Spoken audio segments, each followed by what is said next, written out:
Hola, bienvenidos a este canal de la Iglesia Internacional La Fe, en conjunto con el Ministerio Ama a tu Prójimo. Vamos a empezar una serie sobre Jesús y específicamente cómo Él se describe a sí mismo.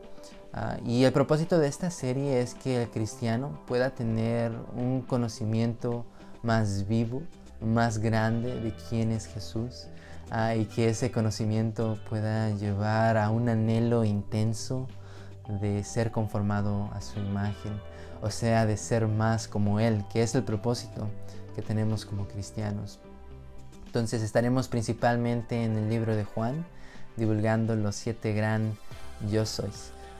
Y si no eres un cristiano, también te invitamos a que te quedes y a que escuches este mensaje y tengas una mente atenta, no solo para venir y escuchar, sino también para meditar, y que esa meditación pueda llevarlos a ustedes a una transformación verdadera en sus corazones. Y Jesús les dijo: de cierto os digo, no os dio Moisés el pan del cielo, mas mi Padre os da el verdadero pan del cielo, porque el pan de Dios es aquel que descendió del cielo y da vida al mundo. Le dijeron: Señor, danos siempre este pan. Jesús les dijo: yo soy el pan de vida, el que a mí viene nunca tendrá hambre, y el que en mí cree no tendrá sed jamás. Versículo 53. Jesús les dijo: de cierto os digo, si no coméis la carne del Hijo del Hombre y bebéis su sangre, no tenéis vida en vosotros. El que come mi carne y bebe mi sangre tiene vida eterna, y yo le resucitaré en el día postrero. Porque mi carne es verdadera comida y mi sangre es verdadera bebida. El que come mi carne y bebe mi sangre, en mí permanece y yo en él. Ahí podemos terminar. Entonces, a nuestras mentes, al final de terminar estos versículos, yo puedo pensar que los versículos como que se nos quedan en las mentes. Es ese versículo 35 que como que dice: el que viene a mí nunca tendrá hambre, ¿no? El que tiene sed nunca tendrá sed. Jamás, porque son muy lindos. Suena hasta como que poético. Es algo que hasta una persona que no cree dice: suena bonito, me gusta. Tal vez me podrías decir más de qué es esto, ¿no?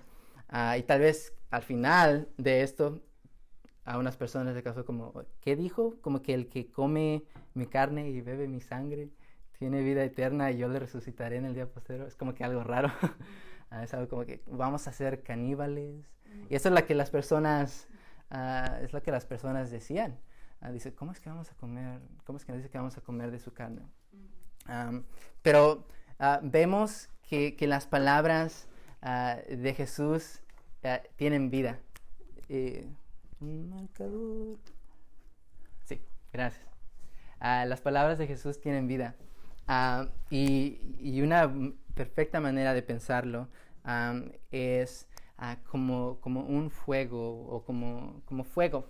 Como ven ese fuego que cuando está en el metal le saca las impuridades, como que ese tipo de fuego, porque cada vez que Jesús es como fuego, pues. Pero cada vez que Jesús hablaba, la gente se dividía en dos campos.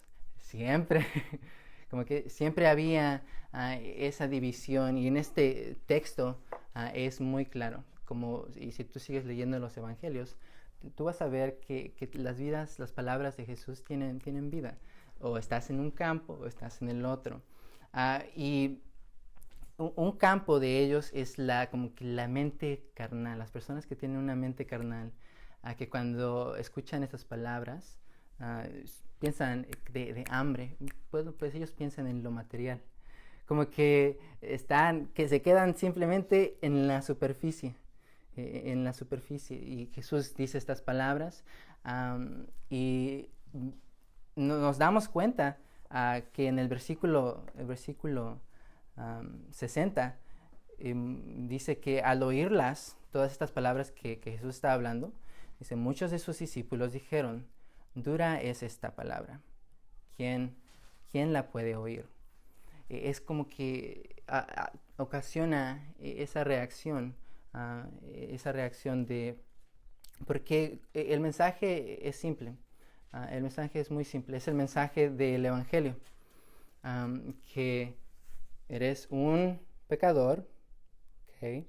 Y lo tienes que aceptar, eres un pecador, y la pena de ser un pecador, de ser un criminal, es la pena de muerte. Y como eres un pecador, hay una necesidad de un Salvador. Y ese Salvador es Jesús, es Mesías. Al escuchar esas palabras, se dividen en dos campos. Dicen, dura es esa palabra, no me gusta aceptar que soy pecador. Es como cuando vas a las prisiones y tú les preguntas a los criminales, oye, ¿tú cometiste el crimen que dijiste? Muchos de ellos dicen, nah, no lo hizo. Es algo común. El criminal no quiere aceptar que es un criminal. El pecador no quiere aceptar que es un pecador.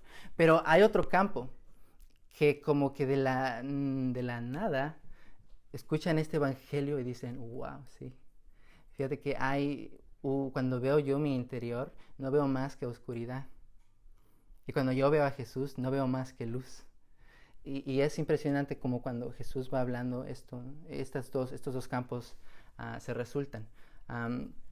Y al final de esto, pero no sé si todas, pero muchísimas de las personas de sus discípulos que le habían seguido hasta ese punto, al oír esas palabras, se dieron la vuelta.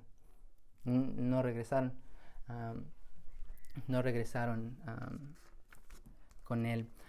Pero podemos empezar con el versículo 35, y porque dice algo, dice muchas cosas, pero creo que para ponerlo en claro, para no dejar confusión a la mente,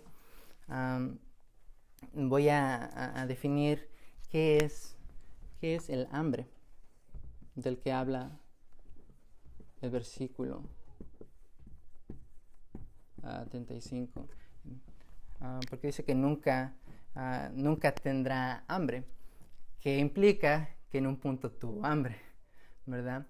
Y esa hambre, para dejarlo en claro, es simplemente un anhelo del alma, una hambre del alma de conocer a Dios. Esa es la hambre que el pan de vida, Jesús, llena en su completamente. Completamente Jesús llena esa hambre, pero vemos como con el primer campo, el primer campo que tiene la mente carnal, vas a darte cuenta cómo es más y más cómo Jesús les revela sus intenciones, cómo es que Jesús y cómo estas personas no piensan más que lo terrenal, piensan en la hambre y dicen, bueno, vamos a comer. Y las personas en este caso son un gran ejemplo de eso. Por eso es que Jesús en el versículo 26 les dice, de cierto os digo que me buscáis, no porque habéis visto las señales, sino porque comisteis el pan y os saciasteis. O sea, son personas que buscan a Jesús. Son personas que literalmente están viendo a Jesús. Pero son personas que lo buscan, lo quieren ver porque se saciaron. O sea, que lo quieren ver por un beneficio, ¿no? Ese es el primer pensamiento de la persona y el último pensamiento de la persona cuando quiere buscar de Jesús. Y es algo que se muestra en las personas en el contexto del que estamos hablando, que vamos a ver en un minuto. Pero nada más quería yo recalcar también a lo amoroso que Jesús es con estas personas al revelarle las intenciones, porque aquí está actuando como la luz.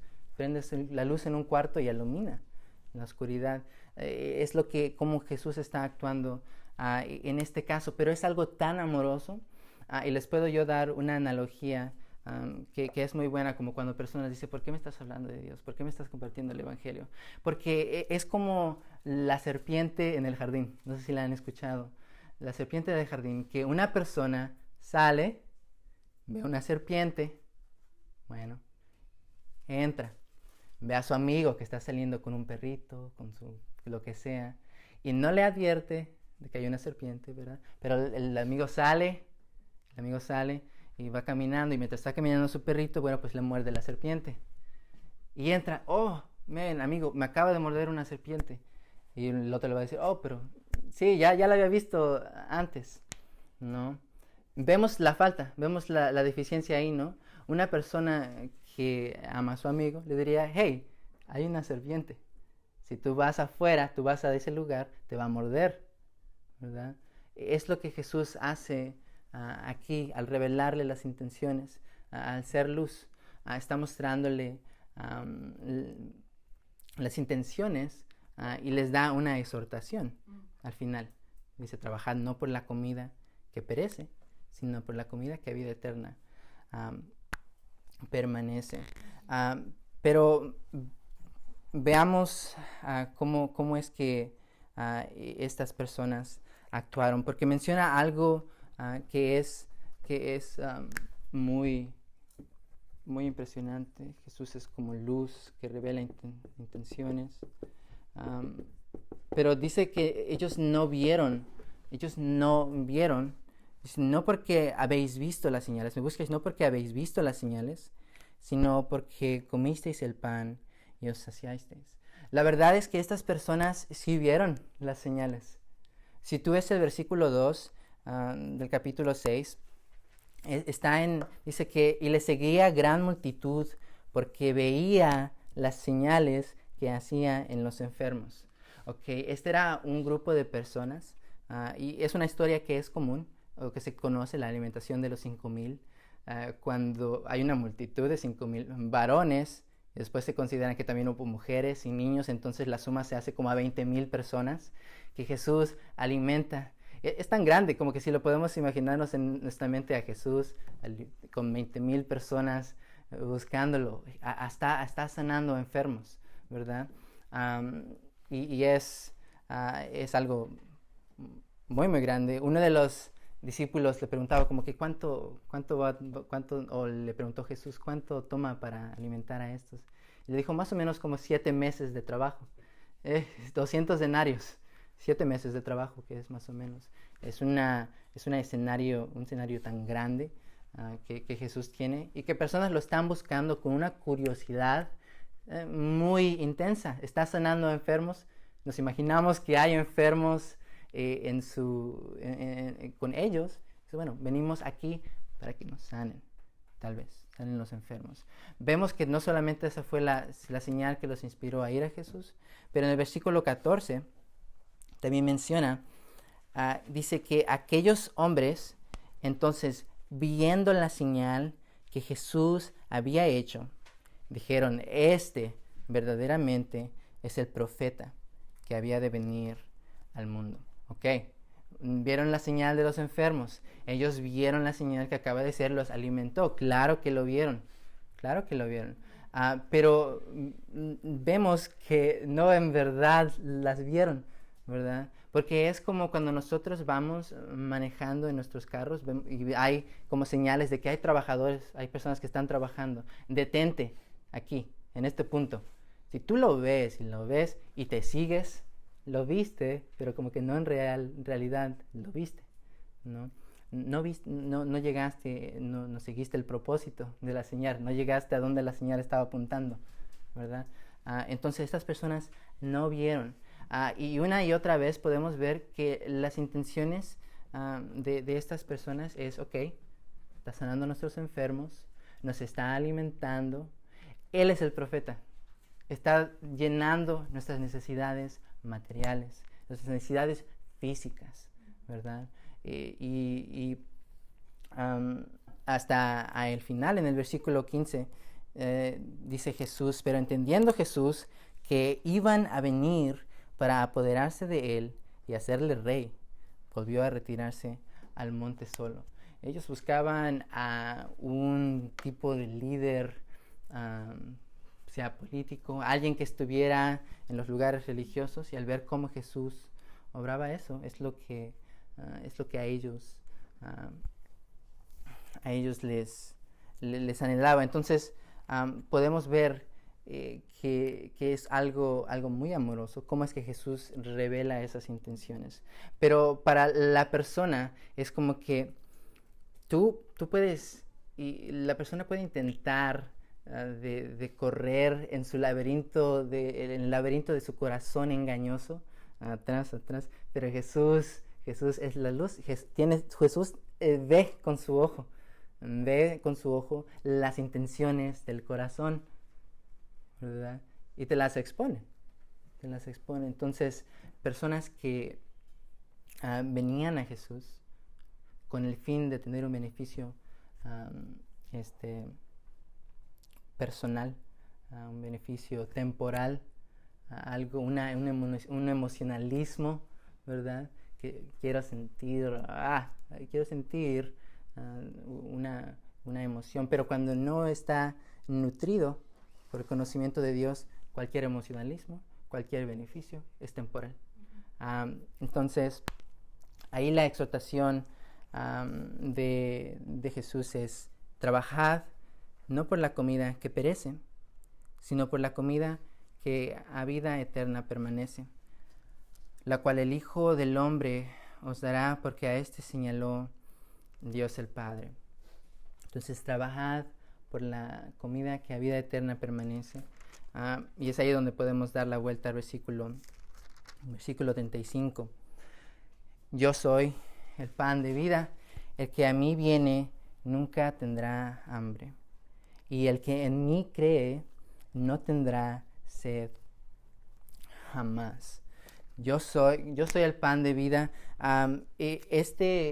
Esa frase, cuando se ve o se siguen las reglas de su lenguaje, se traduce mejor a el pan de vida. Yo soy. El pan de vida, yo soy. Porque cuando uno lo lee, dice yo soy el pan de vida. El enfoque en esa frase, el objeto de esa frase es el pan de vida. Pero lo explicaré tal vez en otro día, pero al seguir las reglas del lenguaje, es la vuelta. Dice el pan de vida, yo soy. Entonces Jesús viene siendo el enfoque, y tiene varias razones, pero hasta en la frase, como que en la frase, el enfoque no es el pan, el enfoque es el yo soy, el enfoque es Jesús. Y es ahí donde podemos nosotros empezar con el evangelio tan simple, ¿no? Porque cuando Cristo es el enfoque de nuestra fe, ¿verdad? Su vida y su muerte es el enfoque de nuestra fe. Es algo tan precioso. ¿Cómo es que Dios hace este evangelio, hace este mensaje tan accesible, tan entendible en la mente, que una niña, ¿verdad?, lo puede entender, un trabajador sin educación lo puede entender, pero que si pensamos, hay como hasta personas que han ganado premios de Nobel y no lo entienden, ¿verdad? No lo entienden, pero es algo tan entendible, es algo tan precioso.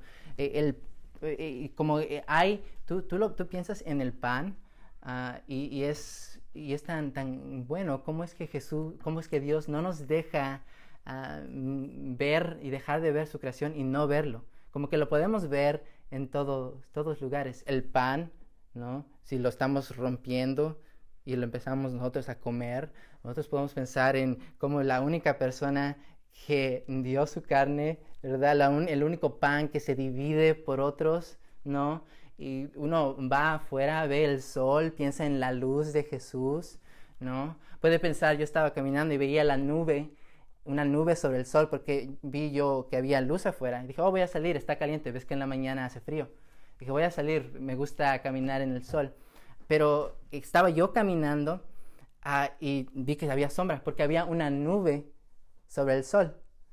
Es así como personas llegan a no entender el Evangelio. Es como que hay una nube, no sienten el sol, no sienten el calor, no lo experimentan, que les enchina la piel y los hace y los alumbra.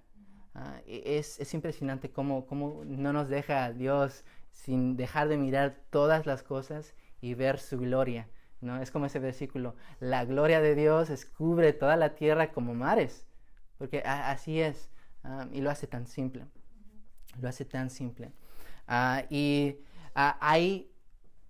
no es un requisito, ¿sí? Es una manera de venir a este evangelio, una manera de ser alumbrado a este evangelio. El versículo 35 dice: el que viene a mí, ¿verdad? Y el que cree en mí. Eso es todo. El que viene a mí y el que cree en mí. ¿Y de qué manera una persona viene, el que viene?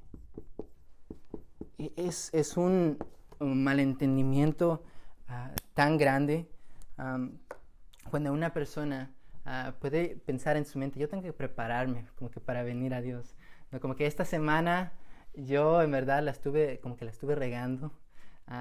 Tengo que tener un día tras otro de orar, de leer, de estar bien, para que después yo pueda venir a Jesús, ¿no? Yo pueda estar como que preparado. Pero el que viene a Jesús no tiene preparación, ¿no? Es un malentendimiento tan grande del Evangelio, porque cuando uno viene a Jesús, es esa limpieza de Él que nos toca y nos hace limpio, como con Isaías, cuando estábamos en esa grande visión, que dice: tengo labios inmundos, pero vino un ángel, lo tocó una roca viva y lo purificó. Así es Dios, así es su santidad, ¿verdad? Y uno viene a Él recibiéndolo todo, recibiéndolo absolutamente todo. No hay un preparativo que tú puedes hacer, no hay un mérito con el que tú puedes venir a Él, sino más tú vienes con las manos vacías, un pecador con las manos vacías. Es así y de esa manera que una persona busca a Dios, ¿no? Es un pecador con manos vacías. Y manos vacías. Más, hay algo que es muy triste al pensar: pueden ir y atender la iglesia por años, que buscan a Dios con sus pies, como estas personas. Ellos estaban tan cerca. Estas personas estaban tan cerca de Jesús. Cuando Él estaba ahí dando sus discursos, podemos pensar que hasta sintieron que les escupía, ¿no? Vieron las sandalias que Él tenía, las que Juan decía: yo no soy ni digno de desatar las correas de este hombre. Bueno, ellos literalmente las vieron. Tuvieron la experiencia de Jesús tan viva en la carne. Y ellos lo estaban buscando con sus pies, pero siempre había en la mente la carne, siempre había en la mente lo temporal, siempre había en la mente un beneficio que yo puedo agarrar: me has alimentado, me has sanado, me has hecho esto y el otro, buscando con los pies, pero no había una búsqueda del corazón. Y es esa hambre, esa búsqueda del corazón, que como es que cuando menciona sus palabras, verdades tan grandes, pero tan simples. Eres un pecador, Jesús murió en la cruz, la sangre salva y sana a pecadores. Esta persona dice: la recibo, es verdad, me humillo a esa verdad, vengo con las manos vacías. Pero si no es eso, ocurre como una historia que yo estaba escuchando de una persona que no busca de corazón. Es una historia que la escuché de mi hermana, pero también la escuché recientemente, de un joven que estaba con un amigo y escucharon que había una tormenta grande y dijeron, ellos de locos, de curiosos, vamos a cruzar la tormenta, a ver en nuestra camioneta.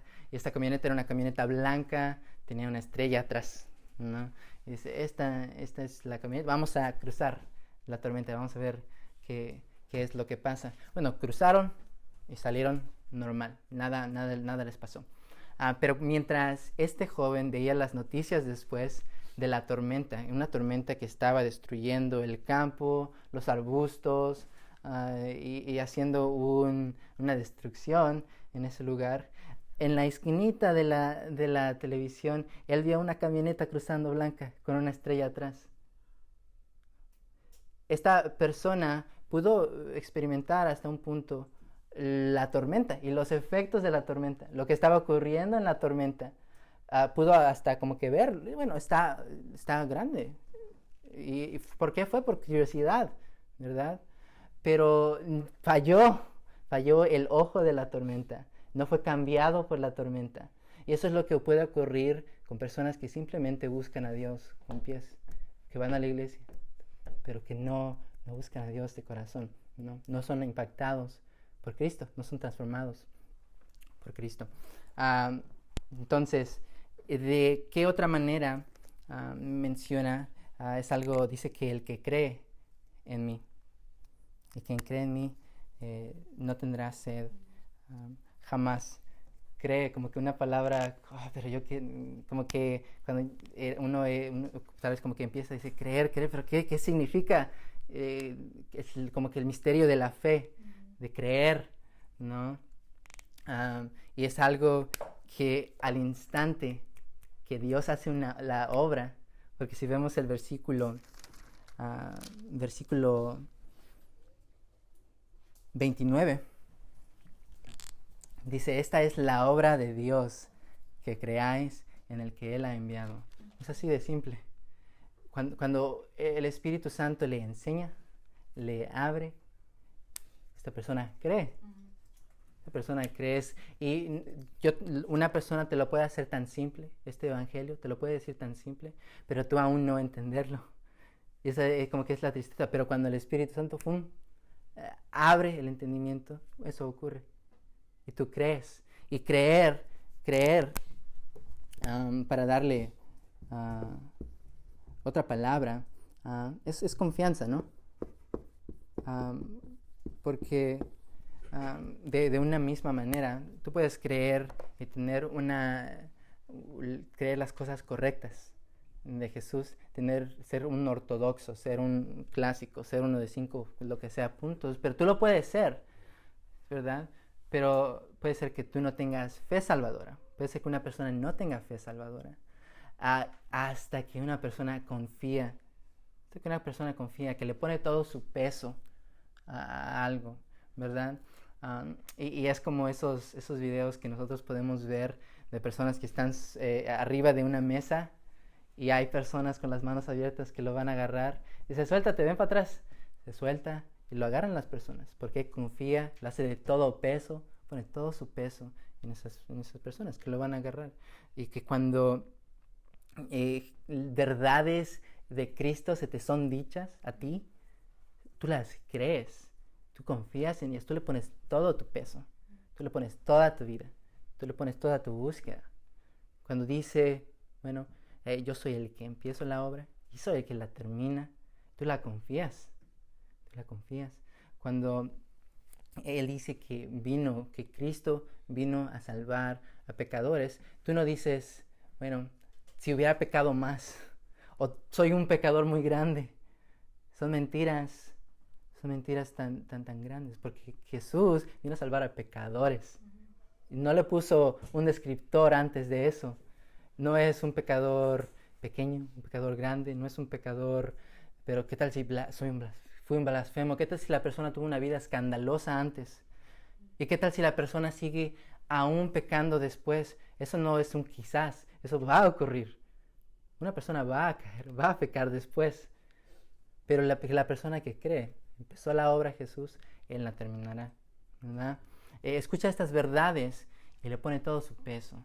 las cree de corazón. Las cree de corazón. Y es algo muy, muy impresionante. Entonces, podemos ir, y es algo que es implícito, no es algo que se lo dice en el versículo 35, cuando menos.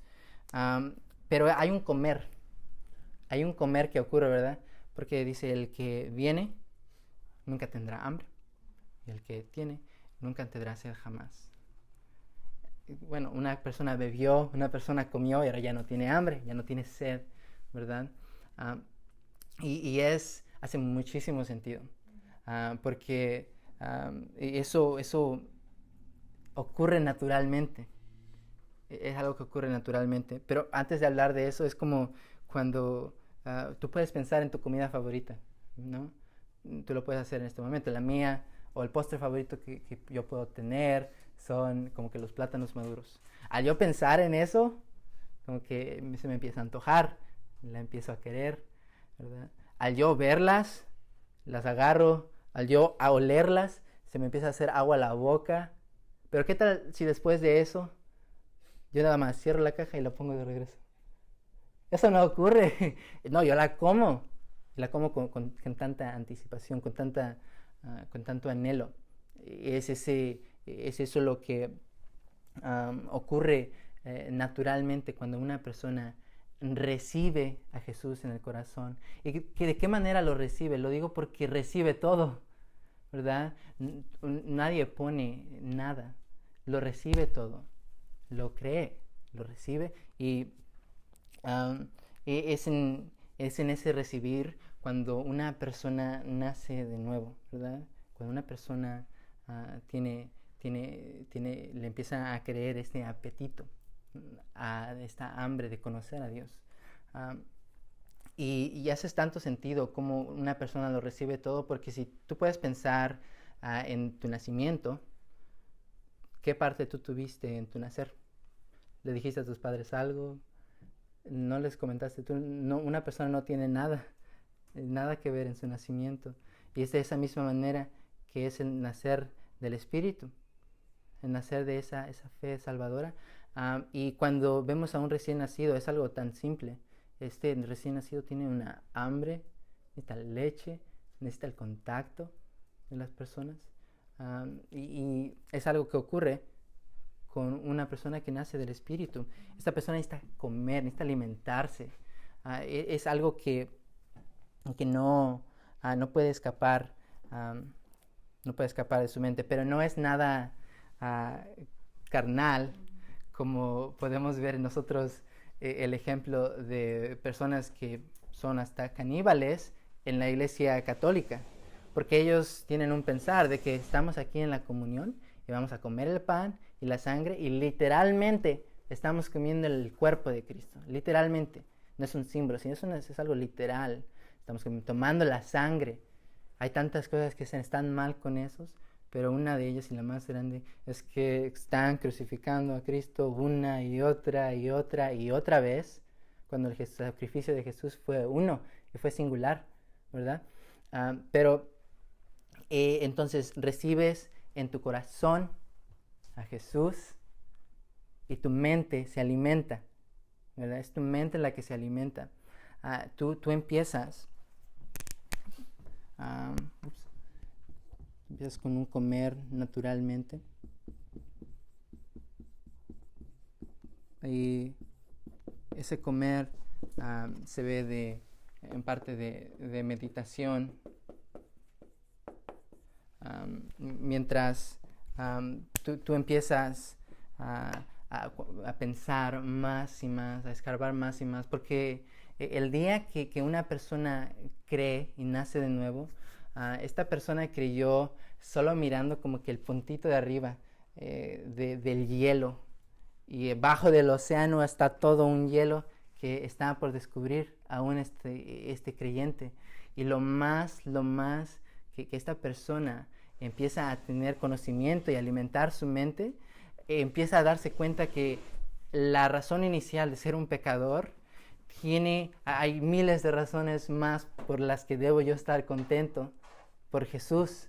hay miles de razones más, y empieza ese creyente a madurar, empieza ese creyente a ver lo grande, a ver la longitud, a ver la profundidad que es Cristo, que es Cristo. Y es algo muy hermoso, porque tú puedes empezar a ver, te puedo tal vez dar un ejemplo. Empiezas tú en Jesús siendo el Cordero de Dios. Jesús siendo el Cordero de Dios. Ok, bueno, cuando uno ve a los israelitas, ellos tenían, cuando sacrificaban en el día de su expiación, habían 2 corderos. Uno que purificaba y otro que tú le ponías el pecado y lo guiabas afuera del desierto. El sumo sacerdote hacía eso. Agarraba la sangre del primero, purificaba el templo, purificaba al pueblo. Y había otro cordero, lo mandaba al desierto. Bueno, Jesús en su muerte, Él fue ambos corderos. Él purifica, Él te limpia y también Él te reconcilia con Dios. Es una verdad tan grande. Y no solo eso, sino que también Él es el sumo sacerdote, ¿verdad? Se le da eso. Él es el Cordero de Dios que enmudeció cuando iba a la cruz, pero también Él es el sumo sacerdote que sacrificó. Él no tenía, si lo quisiera, no tenía que morir. Él pudo no dar su vida, pero Él de su voluntad la dio y la tomó de regreso también, ¿verdad? Entonces, al una persona empezar a meditar, empieza como en la comida a digerirla, a pasar por los órganos, empieza a romperla, a masticarla, a saborearla en la mente, ¿no? De una manera como nosotros podemos pensar en comida natural. Y después el proceso que ocurre cuando nosotros comemos comida, la digiere, bueno, el cuerpo la empieza a absorber. El cuerpo empieza a ir a los órganos que absorben los nutrientes que se han roto de la comida, y empieza esa comida a transformar el cuerpo. Es algo que ocurre naturalmente. Una persona medita, alimenta su mente y empieza a transformarse a lo más que lo piensa. Pero una cosa que puede estar cruzando tu mente, tú ya, como que el evangelio ya ha sido mencionado, ya ha sido hecho simple a sus oídos. Entonces hay tal vez una segunda pregunta, pero que yo me considero un cristiano, ¿verdad? Pero no tengo mucha hambre. Y cuando yo pensaba, como que yo pensaba en eso, eran varias cosas, pero viene a la mente como que una imagen de un adulto que sus costillas se les están mostrando, está flaco de la piel, está hambriento, ¿verdad? Los codos, todos los huesos, la cara, la estructura de la cara se le ve, porque un cristiano que no se alimenta es un cristiano que está starving, que está muriéndose de hambre, ¿verdad? Esa es la imagen tan triste que viene a la mente. Pero ¿qué si no hay esa hambre? No hay mucha hambre, ¿no? Bueno, pero tú tienes que seguir el consejo de Cristo, porque una persona cristiana ya ha venido con los brazos abiertos, ha creído, le ha puesto toda la confianza, ¿no? Y ahora se encuentra en que ha comido y ha bebido. Ya, pero el consejo de Jesús está en el versículo, o el consejo que podemos tomar de Jesús está en el versículo 53.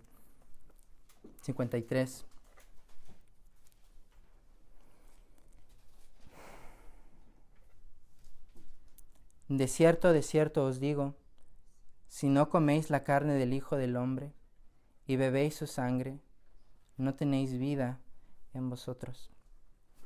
Como lo vemos, hay un comer que es necesario, pero cuando uno piensa en la carne, uno piensa en la carne, a lo que va significando.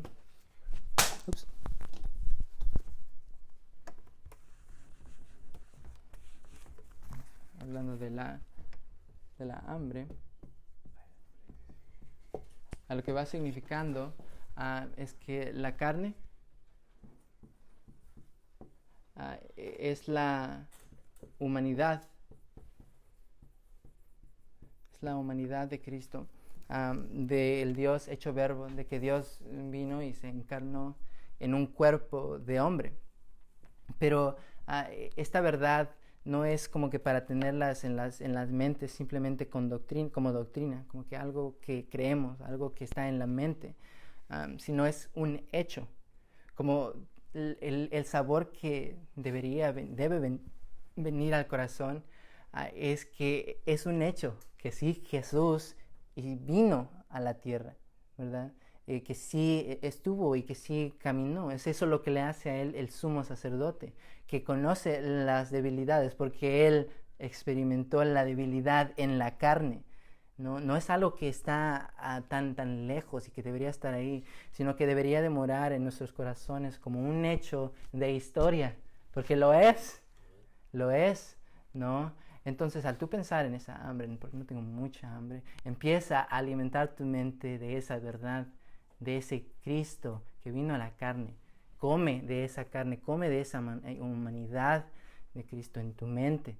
Y eso transforma cuando una persona es creyente.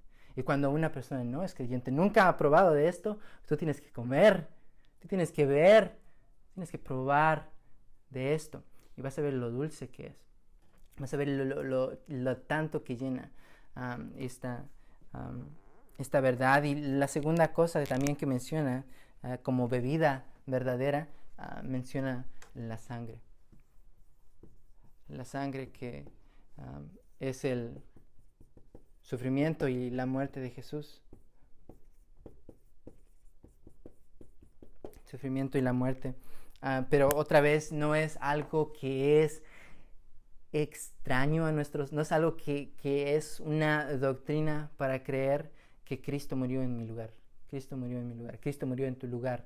No, sino es un hecho que la razón por la que Jesús vino es porque la necesidad del hombre no era de sanar una enfermedad física, si no hubiera mandado a un doctor, no era de necesidad material, porque si no hubiera mandado a un arquitecto, no era intelectual o de conocimiento meramente, si no hubiera mandado a un científico. La necesidad era de una persona muerta, que necesitaba vida nueva, y que este es un pecador esclavo a sus pecados, y que Cristo sí murió, y esa sangre fue derramada. Entonces la perspectiva es tan real como un prisionero que está bajo barras, y le están diciendo a este prisionero: tu sentencia es de muerte, tu sentencia es de muerte y es justa.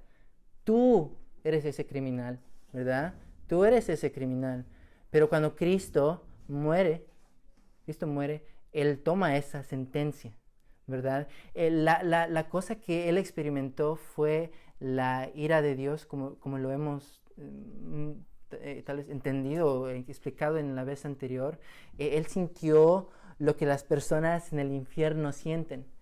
Pero él sintió no solamente lo que una persona siente. Entonces ninguna persona va a llegar a entender el sufrimiento de Jesús en la cruz, porque Él tomó el castigo y el sufrimiento de la ira de Dios de miles y millones de las personas que creen en Él, cualquiera que cree en Él, cualquiera. Solamente las personas que van al infierno tienen un pistazo de lo que es esa ira de Dios. Y es algo tan grande. Ese prisionero bajo barras no puede hacer nada, ni millones de otros prisioneros bajo barras pueden hacer algo o morir en una cruz y perdonar el pecado más pequeño tuyo. No lo pueden hacer, no pueden llegar cerca. Ni un ángel que baje del cielo puede hacer eso. Solo el pan que descendió del cielo hace eso. Solo ese pan que descendió del cielo hace eso. Entonces, si no hay una hambre, es una de dos cosas, ¿verdad?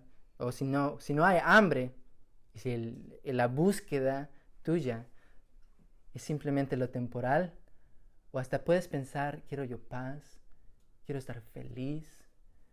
Lo que estás haciendo es meramente llenar un vacío al tamaño de Dios. Estás llenando con cosas temporales. Y es como cuando una persona pone monedas en una bolsa que está rota. ¡Pum! Se siguen cayendo, siguen cayendo, siguen cayendo, siguen cayendo.